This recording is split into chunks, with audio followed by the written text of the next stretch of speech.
नमस्कार दोस्तों, स्वागत है आप सभी का नीलम डेली स्टोरी चैनल में एक नई कहानी के साथ। सास माधुरी देवी परंपरावादी लेकिन दिल की साफ औरत हैं। भारती उनकी बहू है जो कि पढ़ी लिखी, समझदार लेकिन आत्मसम्मानी है। रिया माँ की लाडली बेटी, थोड़ा स्वार्थी और चालाक। बेटा सुमित दोनों के बीच फंसा एक आम पुरुष। गांव की एक साधारण सी लड़की भारती बहू बनकर शहर की मध्यम वर्गीय माधुरी देवी के घर ब्याह कराती है। शुरू में सब कुछ सामान्य होता है, लेकिन जैसे ही ननद रिया अपने मायके आती है तो घर का माहौल बदल जाता है। रिया को लगता है कि उसकी जगह अब भारती ने ले ली है। वह धीरे धीरे अपनी माँ माधुरी देवी के कान भरने लगती है कि बहू उसके बेटे को अपने काबू में कर रही है। माँ को नजरअंदाज किया जा रहा है और बहू का चाल चलन बहुत तेज है।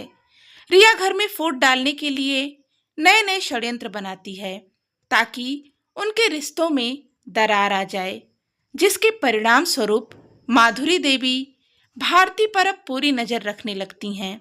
बहू चाहे जितना अच्छा करे, कोई ना कोई कमी निकाल ही ली जाती है। अब रिया बार बार मायके आकर झगड़ा करवाने लगती है। इन सब के बीच सुमित धीरे धीरे मानसिक रूप से टूटने लगता है। भारती भी बार बार कोशिश करती है कि वह सास और ननद को समझे, उनकी पसंद का खाना बनाकर उनको खिलाए, उनके हर काम करे, पर ननद रिया की साजिशें और सास माधुरी जी की कठोरता उसे हमेशा मायूस कर देती हैं। एक दिन बात हद से ज्यादा बढ़ जाती है।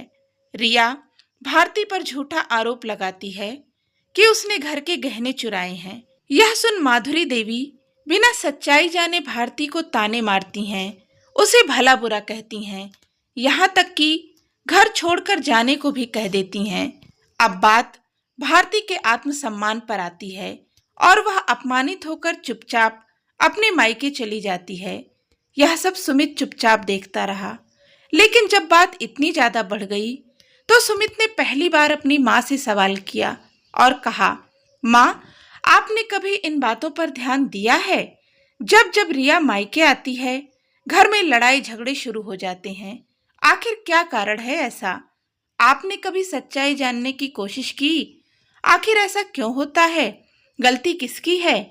जब रिया घर पर नहीं होती तो सब सही चलता है घर में, और जब आती है तो वही लड़ाई शुरू।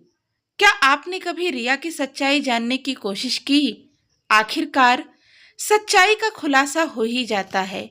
घर में किराए पर रह रही एक महिला जो सब देख रही थी, वह सुमित को सब सच बता देती है कि गहनों की चोरी नहीं हुई थी। रिया ने खुद गहने उठाकर दूसरे कमरे में छुपाए थे ताकि भारती को फंसाया जा सके। यह सुन सुमित गुस्से में आ गया और रिया को सबके सामने लताड़ने लगा। माधुरी देवी को भी बहुत पछतावा हुआ कि उन्होंने अपनी बहू के साथ बहुत गलत किया। माधुरी देवी खुद भारती के मायके जाकर माफी मांगती हैं। वह कहती हैं, रिश्ते खून से नहीं समझ से बनते हैं। बेटा, मैंने समझने में बहुत देर कर दी, पर अब मैं हर रिश्ता संवारूंगी। भारती अपनी सास के साथ ससुराल लौट आती है, लेकिन अब वह पहले जैसी नहीं रही। अब वह आत्मसम्मानी और मजबूत है। माधुरी देवी उसके इस बदलाव को सम्मान देती हैं और रिया को भी समझाती हैं कि हर रिश्ता समझ, विश्वास और सम्मान से चलता है। बहू भी बेटी के समान होती है। तो दोस्तों, इस कहानी के विषय में आपके क्या विचार हैं? हमें कमेंट करके जरूर बताएं। अगर आपको ये कहानी पसंद आई हो तो प्लीज़ इसे लाइक करें, शेयर करें और इसी तरह की कहानियाँ सुनने के लिए चैनल को भी सब्सक्राइब कर लें। धन्यवाद।